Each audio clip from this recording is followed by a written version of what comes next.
Hey, welcome back to DieCash Cars. So today we are going to be reviewing Matchbox. So this is a brand that I have not yet covered on this channel, but they've been doing some really good stuff lately. And I know we're all drawn to Hot Wheels because that's the brand that we all recognize, right, when it comes to our retail store shelves here. But we got to pay some respect to Matchbox here because they've been putting out some really good stuff lately.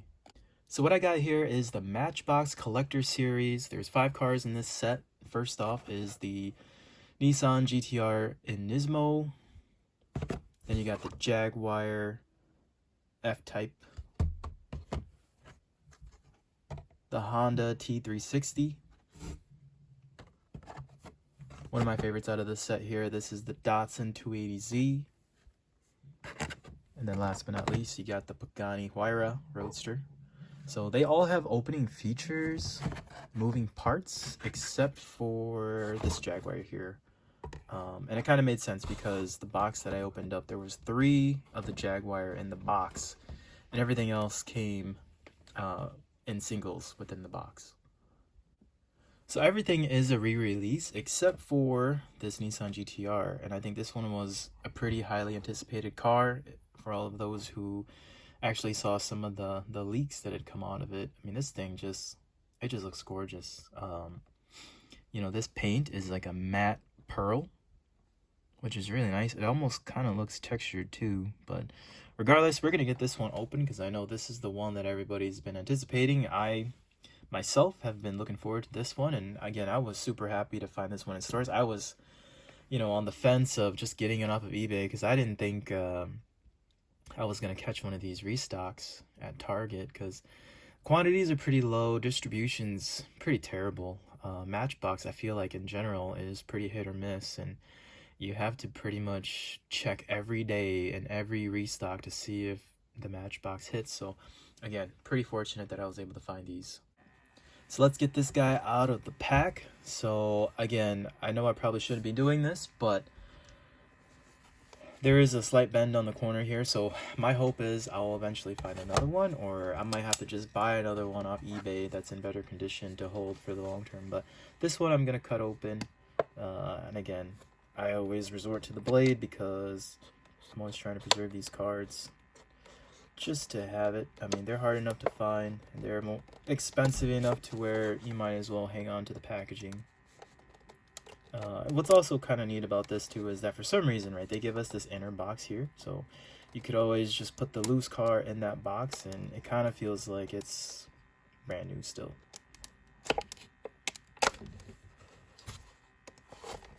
So one thing about these Matchbox Premiums, so we've seen them come out quite a bit over the last couple of years, and the releases have been pretty hit or miss as far as like popularity.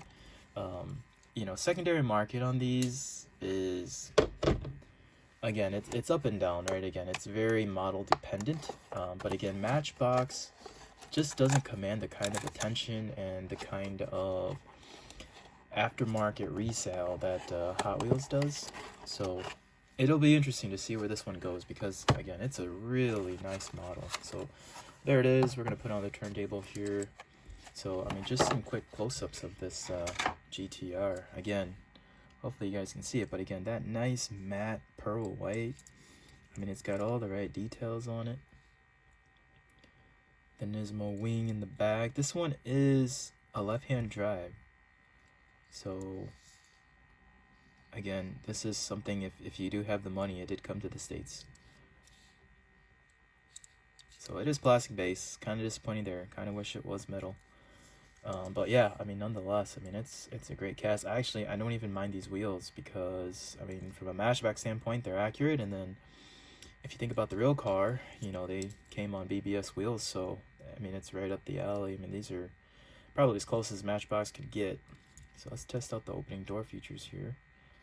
So I know this is not always perfect, and yeah, it's a little sticky to get that open. Let's try the passenger door here.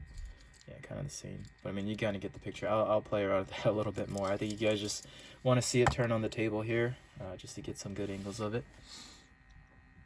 So yeah, awesome release. And again, aftermarket price right now for this car, it's in that $25 to $30 range. I've seen it dip down to like, the teens, And I've seen it, you know, earlier on it was going for about $50 to $60, which is crazy. I mean, we'll see. Time will tell what this will do long term. I mean, my one comparable that I would put it to is this guy right here. So this is the yellow S2000 that came out, I believe, in 2019. And this was a big deal because it was a stock looking S2000 with an opening hood. You can actually see the engine and everything. But I think this model left a lot of folks wanting. At least it did for me, because the proportions on it are terrible.